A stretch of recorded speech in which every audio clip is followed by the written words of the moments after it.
Hello friends, welcome to SSC coaching centre. दोस्तों, आज मैं आपको प्रतिशत के सवाल सिखाऊंगा, तो इस वीडियो को पूरा देखना। चलिए स्टार्ट करते हैं। पहला सवाल है, चीनी के भाव में 25% की वृद्धि होती है, तो गृहिणी को चीनी को खपत में कितने प्रतिशत कमी करें ताकि उसका खर्च ना बढ़े। बड़ा ही अच्छा सवाल है। ऐसा सवाल आता है ना, तो आपको जो प्रतिशत वैल्यू दी गई उसे लिखना है। कितना दिया गया है? 25%। ठीक है। अब ये 25 की ना वृद्धि हो रही है, समझना बात को। 25 की ना वृद्धि हो रही है, ठीक है। जितने की वृद्धि हो या जितने की कमी हो, पहले तो उसे ऊपर लिख लेना। अब 25 की वृद्धि है तो 100 में 25 जोड़ के लिखना। कितना हो जाएगा? 125। और प्रतिशत के लिए क्या करेंगे आप? 100 से गुना। इतना काम करना, जो प्रतिशत वैल्यू उसे लिखना। अगर वृद्धि है तो 100 में जोड़ के लिखना नीचे, अगर कमी है तो 100 में से घटा के लिखना नीचे, और गुने 100 कर देना। ठीक है। 25 से 125 5 बार में कटेगा, और 5 से 100 20 बार में कटेगा, मतलब आंसर आया 20%। क्लियर? बी ऑप्शन आपके सवाल का हो जाएगा यहाँ पे बिल्कुल सही जवाब। अब देखेंगे अगला सवाल। अगला सवाल है, चीनी के भाव में 40% की कमी हो जाने पर गृहिणी उसकी खपत में कितनी वृद्धि करें ताकि उसके व्यय पर कोई प्रभाव ना पड़े। देखो, 40% दिया गया, 40 लिखना। अब ये 40% की कमी है। जब कमी है तो 100 में से घटा के लिखेंगे, तो 40 घटा दो 100 में से तो 60 बचेगा, और प्रतिशत के लिए 100 से गुना। ठीक है। 20 दूनी 40, 20 दिया 60। ठीक है। अब यहाँ पे 2 का गुना कर दो 100 से, तो ये 200 हो जाएगा। नीचे 300 है, बटे में 3, कटाओ 3 छिक्के 18, 2 बचेगा 20, 3 छिक्के 18। ठीक है। अब 2 बचेगा, नहीं जाएगा, दशमलव फिर से 20 हो जाएगा, 3 छिक्के 18, 3 छिक्के 18, इतना ही चलेगा। तो हम दशमलव के बाद में 2 संख्या तक लिखेंगे। ठीक है।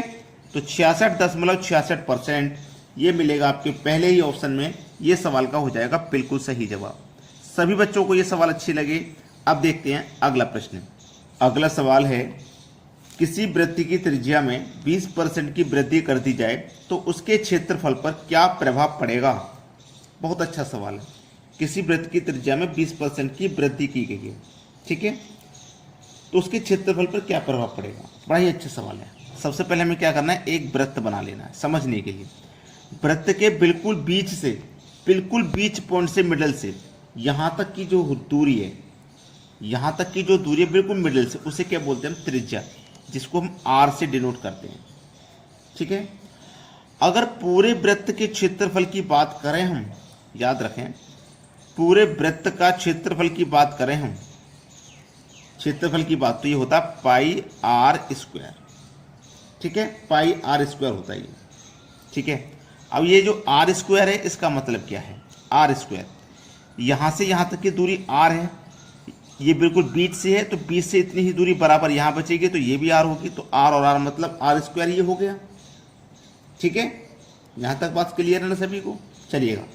अब देखो, वृत्त की त्रिज्या में 20% की वृद्धि, यहाँ से यहाँ तक की है त्रिज्या, और ये भी त्रिज्या है, ये 2 त्रिज्या हो गई ना।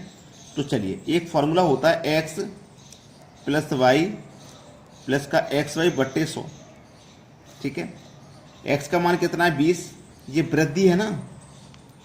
y का मान कितना है? 20, ये भी वृद्धि है, तो दोनों प्लस का प्लस प्लस प्लस।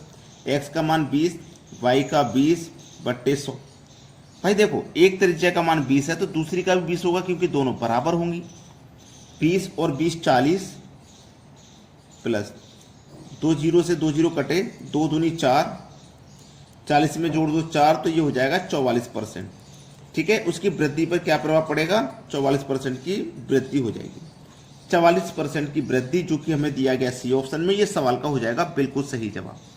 अब देखते हैं अगला सवाल। अगला प्रश्न है, एक सिनेमा हॉल की टिकट दर में 20% की कमी करने पर उसके दर्शकों की संख्या में 30% की वृद्धि हो जाए तो उसकी आय पर क्या प्रभाव पड़ेगा। वही फॉर्मूला लगा देना जो मैंने अभी बताया था, x प्लस वाई प्लस का एक्स वाई बट्टे 100। ठीक है। देखो, अगर टिकट की दर 20% कम हो गई, यानी कि टिकट के पैसे कम हो गए। पहले मान लो टिकट 100 रुपये की आ रही थी, अब मान लो 80 रुपये की या 60 रुपये की आ रही है, तो दर्शक खुश हो जाएंगे, ज़्यादा देखने जाएंगे। जब ज़्यादा देखने जाएंगे तो 30% की वृद्धि होगी दर्शकों की। ठीक है। चलिए, तो x का मान आपका 30 मान लीजिए, y का मान आपका 20। x का मान 30, ये तो वृद्धि है, ये तो प्लस का रहेगा, और ये कमी है तो ये माइनस का रहेगा 20। प्लस माइनस माइनस होता है। एक्स का मान 30, वाई का मान 20/100, 2 जीरो से 2 जीरो कटा, 30 में से 20 गया 10 बचा, माइनस 3 दूनी 6, 10 में से 6 गया 4%, प्लस का 4 आया मतलब 4% की वृद्धि है। 4% की वृद्धि दी गई है आपके बी ऑप्शन में। ये सवाल का है बिल्कुल सही जवाब। अब देखेंगे अगला सवाल। अगला सवाल है चीनी के भाव में 20% की वृद्धि हो जाने से कोई गृहिणी अपनी खपत में कितने प्रतिशत कमी करे ताकि उसका खर्च केवल 8% बढ़े, केवल 8%। अच्छा सवाल है, बहुत बढ़िया सवाल है। ठीक है, देखिएगा चीनी के भाव में 20% की वृद्धि हो जाने पर कोई गृहिणी अपनी खपत में कितनी प्रतिशत कमी करे, नहीं पता ना कितनी कमी करे। फॉर्मूला क्या था, x प्लस वाई प्लस का XY/100। 20% की वृद्धि, ये x हो गया। ठीक है, अब x का मान है 20, कितने की कमी करे नहीं पता, नहीं पता ना कितने की कमी करे, तो हम मान लेते हैं z की कमी करे। मान लिया हमने z की कमी करे, तो कमी का मतलब माइनस, प्लस माइनस माइनस। ठीक है, x का मान हमें पता है क्या भाई, x का मान हमें पता है 20 है, इंटू वाई का मान हमें पता ही नहीं है कितना है, y का मान हमें पता ही नहीं है कितना है, बटे में 100। ठीक है, चलिएगा 1 मिनट, यहाँ पे हमारे पास x का मान ये कितनी कमी करे नहीं पता, तो यहाँ पे हम y लिख लेते हैं, y की कमी है ना, दूसरा मान हमें नहीं पता है ना। चलिए अब यहाँ पे इसको हम जब सरल करेंगे तो ये हो जाएगा हमारा, देखिएगा इसको हम कटा देते हैं, 20 से कम 20, 20 पंजे 100। ठीक है, 20 पंजे 100 कटा दिया। अब यहाँ पे 8% बढ़े, केवल क्या कहा था, उसका केवल जो 8% बढ़े, तो 20 में से 8 को माइनस कर दो तो बचेगा 12।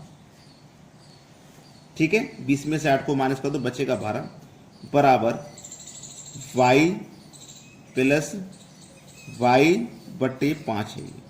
यही तो है और कुछ नहीं। ठीक है, इतना ही है केवल।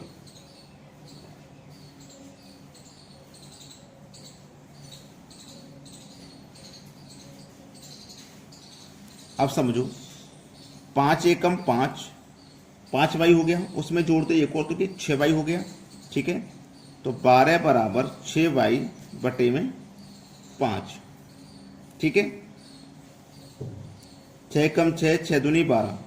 ठीक है, 5 दूनी 10, तो y का मान कितना आ गया निकल के, 10% आ गया। 10% दिया गया बी ऑप्शन में। ये सवाल का है बिल्कुल सही आंसर। अब देखते हैं आगे। अगला सवाल है, एक खिलौने के मूल्य में 20% की वृद्धि होती है तो बेचे गए खिलौने में कितने प्रतिशत कमी करें कि उसकी कुल बिक्री में 2% की वृद्धि हो जाए। अच्छा सवाल है ये, बेहतरीन क्वेश्चन। अभी जो हमने किया था ना वैसे ही कर लेंगे इसको। देखो ये 20% है तो 20 लिखिए, कितनी कमी करें नहीं पता तो y की कमी, -20 इंटू वाई बटे में कितना है हमारे पास, बटे में दिया गया 100, 20 पंजे 100। ठीक है, 2% की वृद्धि हो तो 20 में से 2 घटा दो 18 बचेगा, बराबर ये इधर आ गया ना, बराबर लेके इधर आ गया, तो कितना हो जाएगा, 5 एकम 5 और ये 6y हो जाएगा। ठीक है, बटे में 5, 6 तिया 18 और 5 तिया 15, 15 निकल के आ गया आपका आंसर। बड़ा अच्छा था, आपने पिछले क्वेश्चन में सीख लिया तो किसी को कोई समस्या नहीं आई होगी यहाँ पे। लेकिन आप ना वीडियो को लाइक नहीं करते, ये गलत बात है। वीडियो को लाइक और शेयर किया करो जरूर। ठीक है दोस्तों, धन्यवाद।